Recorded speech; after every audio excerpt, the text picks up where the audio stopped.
Assalamualaikum warahmatullahi wabarakatuh. Perkenalkan, saya dari kelompok 2 akan mengulas kembali mengenai materi mobilitas sosial. Tetapi sebelum itu, izinkan saya untuk memperkenalkan anggota kelompok saya.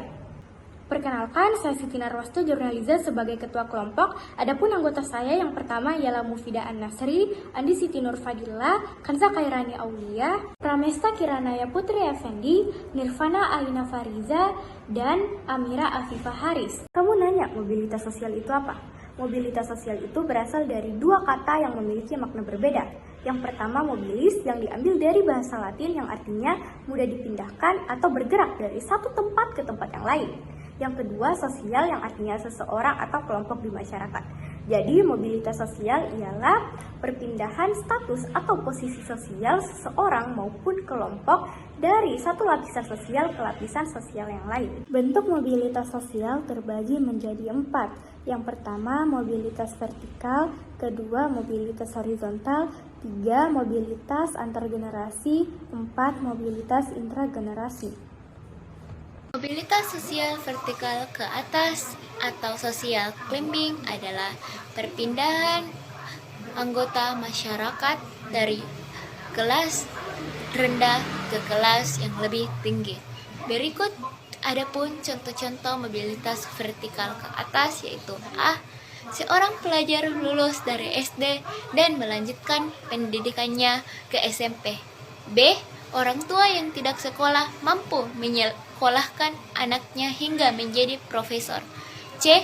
Seorang camat yang meraih penghargaan sebagai pemimpin yang baik dipercayai menjadi bupati di periode selanjutnya. Adapun mobilitas sosial vertikal ke bawah atau social sinking adalah perpindahan anggota masyarakat dari kelas sosial tertentu ke kelas sosial lain yang lebih rendah. Berikut adapun contoh-contoh mobilitas vertikal ke atas, yaitu A. Seorang camat yang diturunkan dari jabatannya dikarenakan korupsi. B. Anggota Polri diturunkan jabatannya dikarenakan melanggar aturan. C. Seorang karyawan dipecat karena telah memalukan laporan keuangan perusahaan. Adapun pengertian mobilitas horizontal adalah perpindahan status sosial seseorang atau sekelompok orang dalam lapisan sosial yang sama. Adapun contoh mobilitas horizontal yakni 1. Pegawai yang dipindah tugaskan ke daerah terpilih atau di daerah lain. 2. Siswa pindahan dari sekolah lain ke sekolah baru. Mobilitas sosial antar generasi dan mobilitas sosial intragenerasi. Pertama, mobilitas sosial antar generasi adalah adanya proses sosial perpindahan yang terjadi pada individu dan kelompok dalam 2 generasi atau lebih berbeda, sehingga hal ini melahirkan kata sifat sebagai persesuaian atas persamaan, namun masih dalam status yang sama. Contohnya, misalnya saja ada pengusaha menengah saat ini sukses. Dia terlahir dari keluarga sosial ekonominya rendah. Sehingga hal ini perbedaan antara kedua orang tua dan dirinya sendiri bersifat antar generasi yang terjadi antara dua generasi atau lebih.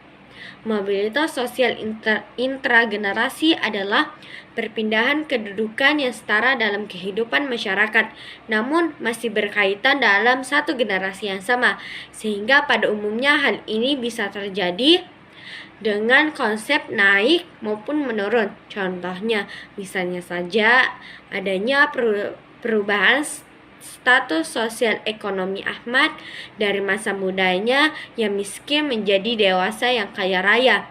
Salah satu penyebabnya ia mendapatkan beasiswa kuliah di luar negeri sekaligus mendapatkan lolos bekerja di Google dengan bayaran lebih dari $4.100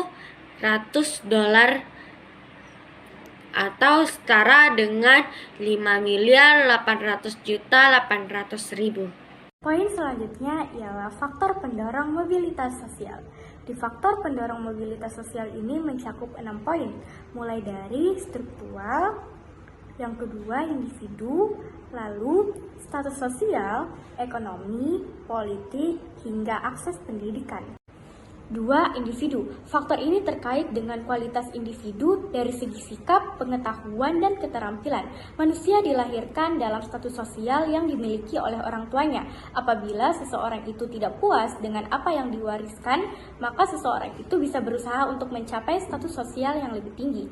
Sampai saat ini, pendidikan masih dianggap sebagai social elevator atau sarana yang membuat orang memiliki pribadi yang lebih meningkat atau berkualitas dan dapat meningkatkan status sosialnya di masyarakat. Yang pertama, struktural. Faktor ini terkait dengan kesempatan seseorang untuk menempati sebuah kedudukan dan kemudahan dalam memperolehnya. Di masyarakat, struktur masyarakatnya sangat terbuka.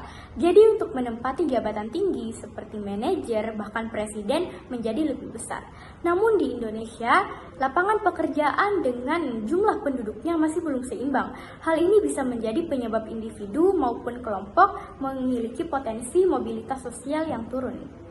3. Status sosial. Setiap manusia lahir dalam status sosial yang dimiliki orang tuanya. Jika seseorang itu tidak puas akan hal tersebut, maka seseorang bisa saja mencari lapisan sosial yang lebih tinggi dengan melihat kemampuan dan jalan yang dapat ditempuh. Semakin luas struktur sosial di masyarakat, maka akan semakin mudah untuk mendapatkan kedudukan sosial yang dicari sendiri. 4. Ekonomi. Seseorang dengan kesulitan ekonomi akan mencari dan melakukan perpindahan sosial agar mendapatkan perbaikan ekonomi.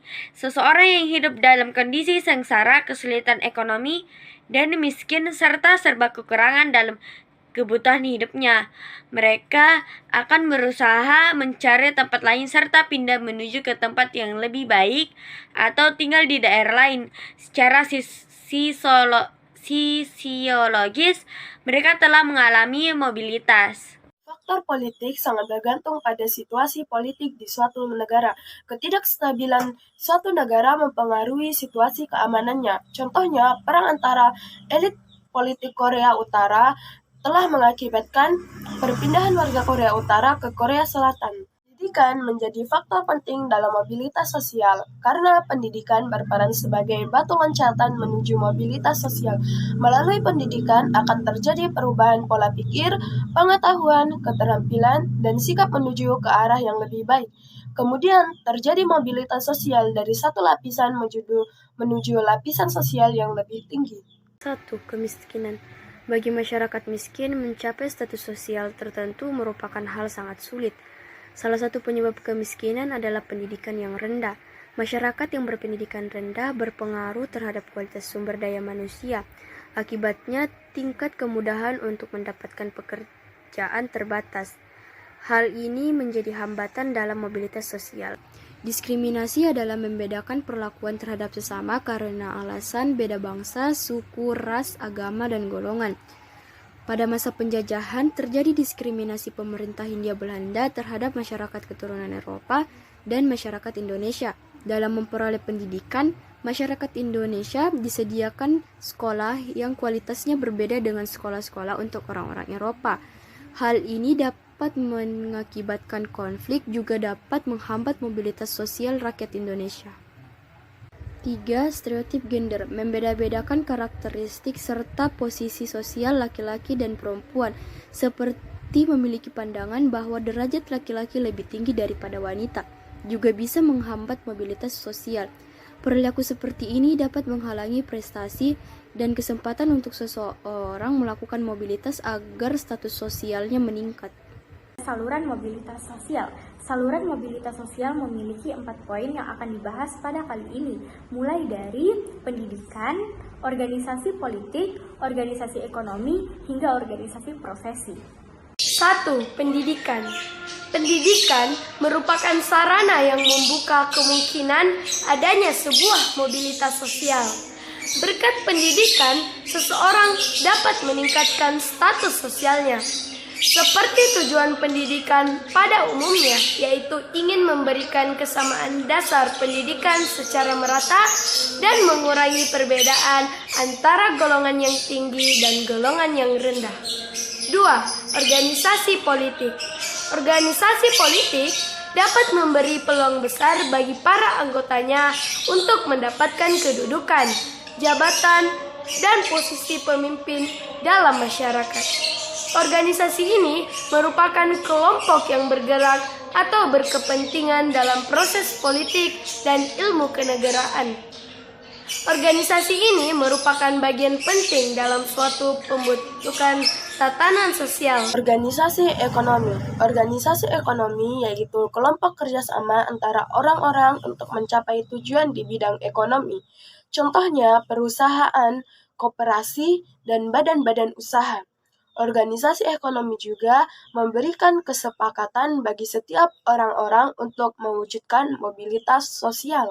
Organisasi profesional adalah suatu organisasi yang biasanya bersifat nirlaba, yaitu ditunjukkan untuk suatu profesi tertentu dan bertujuan melindungi kepentingan publik maupun profesional pada bidang tersebut. Kelompok sosial adalah bagian dari komitmen visa untuk memajukan pertumbuhan yang inklusif, adil bagi siapapun dan dimanapun. Poin dampak negatif sosial ialah yang pertama, terjadinya konflik, dan yang kedua, gangguan psikologis. Poin dampak positif ialah mendorong seseorang lebih maju, mempercepat tingkat perubahan sosial, dan meningkatkan integrasi sosial.